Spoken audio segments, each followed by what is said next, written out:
उत्तराखंड के उत्तरकाशी जिले में सिलक्यारा सुरंग के अंदर बीते 15 दिनों से 41 मजदूर फंसे हुए हैं।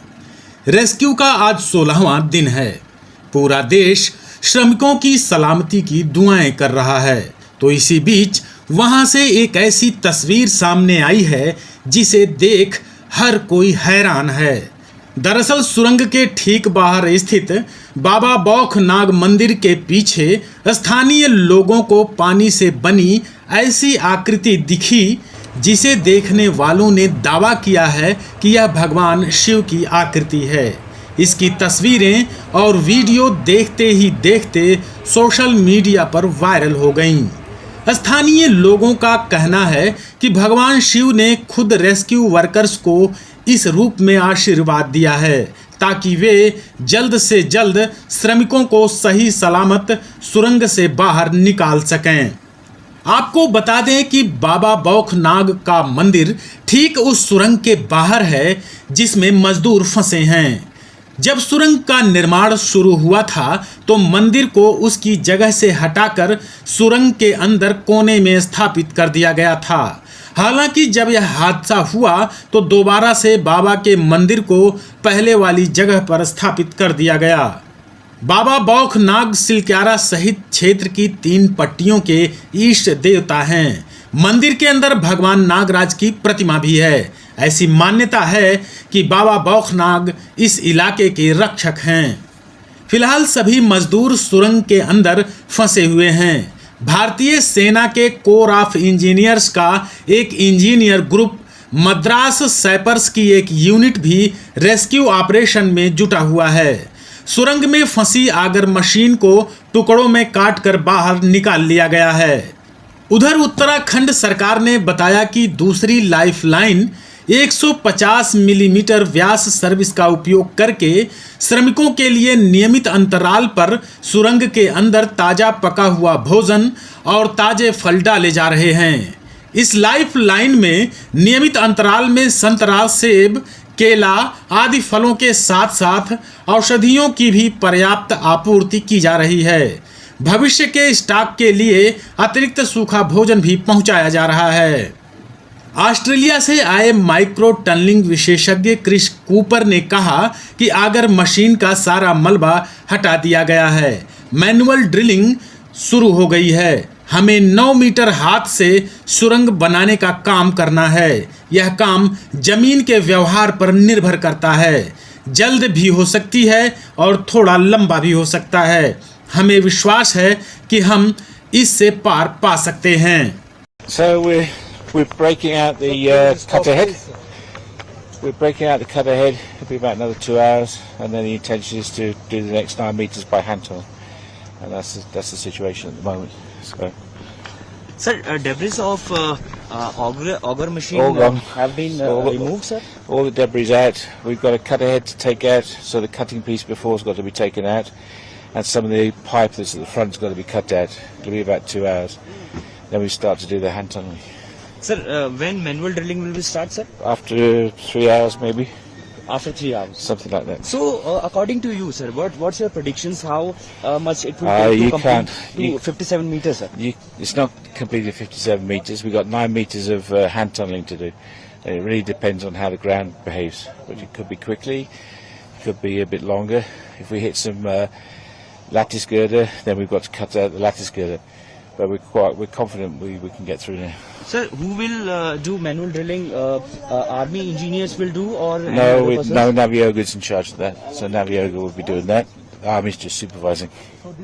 Sir, and what about vertical drilling? Do you have any information? 30 meters has been done. 30 meters. Yeah, and they continue to go down. Continue. So, according to you, sir, what will be beneficial for you? Is it vertical drilling or manual drilling, sir? Who will complete first? I think the priority at the moment is the hand drilling, hand tunnel. Hand drilling. Yeah. Thank you so much.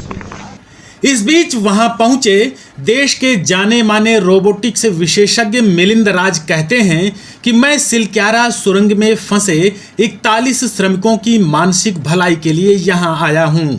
यह एक घरेलू स्वदेशी तकनीक है।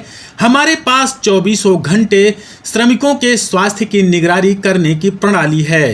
Internet सेवा भी प्रदान किया जा रहा।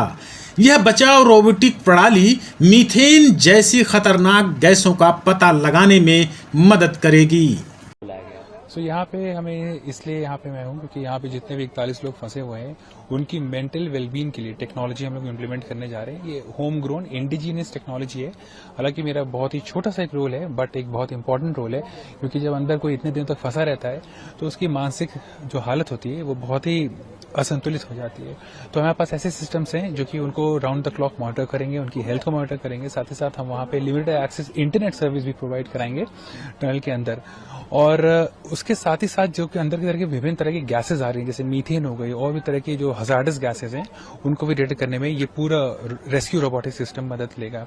जी, आपको यहाँ जो बुलाया गया, क्या गवर्नमेंट ऑफ इंडिया या किसी एजेंसी की तरफ से? सो यहाँ पे हमारे एक रेस्पेक्टेड कर्नल सर हैं, तो उन्हीं से हमारी काफी समय से भी बात हो रही थी और वो प्रॉब्लम हमें बताते थे और जो बेस्ट पॉसिबल सोल्यूशन डेवलप कर पा रहे थे वो हम करते जा रहे थे। तो और फाइनली काम कैसे करेगा, क्योंकि काफी दिन से रेस्क्यू ऑपरेशन चल रहा है। हाँ जी, तो ये एक रेस्क्यू रोबोटिक, ये stand alone independent rescue robotic system है जिसमें 3-in-1 चीजें होती हैं। लाइक आपको हमने बताया जैसे गैस डिटेक्शन सिस्टम है, इंटरनेट सर्विस प्रोवाइड करेगा, वो अपने स्टैंड अलोन पॉइंट से 100 मीटर तक राउंड द क्लॉक उनकी हेल्थ मॉनिटर करेगा।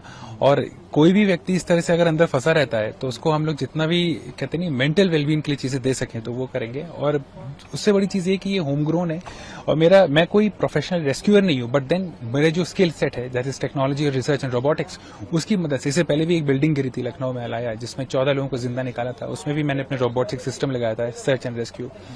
सो एक देश के नागरिक होने की मेरी जिम्मेदारी बनती है कि मैं ऐसे कठिन वक्त पे मैं आऊँ। मैं लखनऊ से यहाँ आया हूँ। नोडल अधिकारी नीरज खैरवाल ने बताया कि अगर मशीन को निकाल लिया गया है, अब मैन्युअली एस्केप टनल बनाने का काम चल रहा है। SJVNL वर्टिकल ड्रिलिंग को लेकर काम कर रहा है। 30 नवंबर तक ये ड्रिलिंग पूरी हो जाएगी। SDRF द्वारा विकसित वायर कनेक्टिविटी युक्त संशोधित संचार प्रणाली का उपयोग संचार हेतु नियमित रूप से किया जा रहा है। अंदर मौजूद लोगों ने बताया है कि वे सुरक्षित हैं। उनसे लगातार बातचीत का सिलसिला जारी है। विशेषज्ञों की टीम उनसे हालचाल ले रही है। आप ठीक हो? हाँ ठीक है कैमरा ऊपर। सारे लोग ठीक है तो कैमरे में अपने आप को दिखाएं, हाथ खड़ा करें, अच्छे से मुस्कुराएं। हम तुम्हारे पास जल्दी पहुंचेंगे, घबराए नहीं।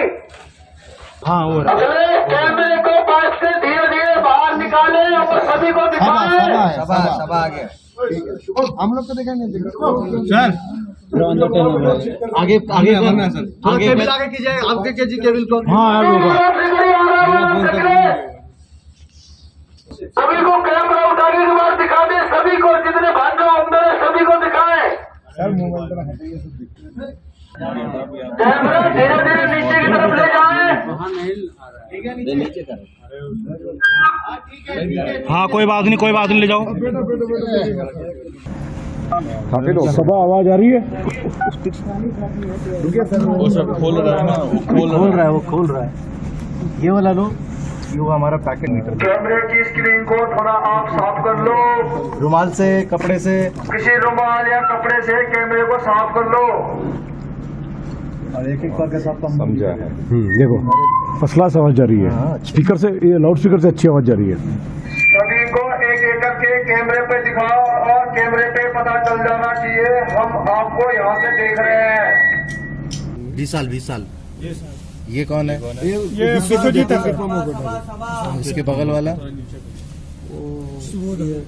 आई थिंक अभी सर खाना भेजना जरूरी है हमें। वो भी आएगा, है ना। अभी हम क्या करते हैं, पानी उनको बोलो, हम लोग अभी ये पाइप को साफ करेंगे थोड़ी देर बाद। हाँ पानी के साथ और ब्लोअर के साथ, एक बार ये तो कैमरे के बाहर पानी और कंप्रेसर के साथ साफ करेंगे हम पाइप को। बता दो उनको। अब वापस भेजने बोलो तो वापस। हम थोड़ी देर में पानी से पाइप को साफ करेंगे। आप लोग कैमरे को वापस पाइप में ला के रख दें, हम कैमरा वापस निकाल रहे हैं। उसके बाद पानी छोड़ेंगे उसमें कंप्रेसर। कैमरा वापस आने के बाद पानी छोड़ेंगे। कंप्रेसर से पीछे हट जाए। कंप्रेसर से आप लोग पीछे हट जाए। ये सुशील हाइड्रा ऑपरेटर। कैमरा ऊपर साइड में रख दे, हम इसको वापस ले रहे हैं। ये कौन है? आपको बता दें कि 12 नवंबर 2023 को सिलक्यारा से बारकोट तक निर्माणाधीन सुरंग में 60 मीटर हिस्से में मलबा गिरने से सुरंग ढह गई। फंसे हुए 41 मजदूरों को बचाने के लिए राज्य और केंद्र सरकारों द्वारा तत्काल संसाधन जुटाए गए। 5 एजेंसियों ONGC, SJVNL, RVNL, NHIDCL और THDCL को विशिष्ट जिम्मेदारियां सौंपी गई हैं, जो परिचालन दक्षता के लिए सामयिक कार्य समायोजन के साथ मिलकर काम कर रही हैं। Uttarakhand bureau report.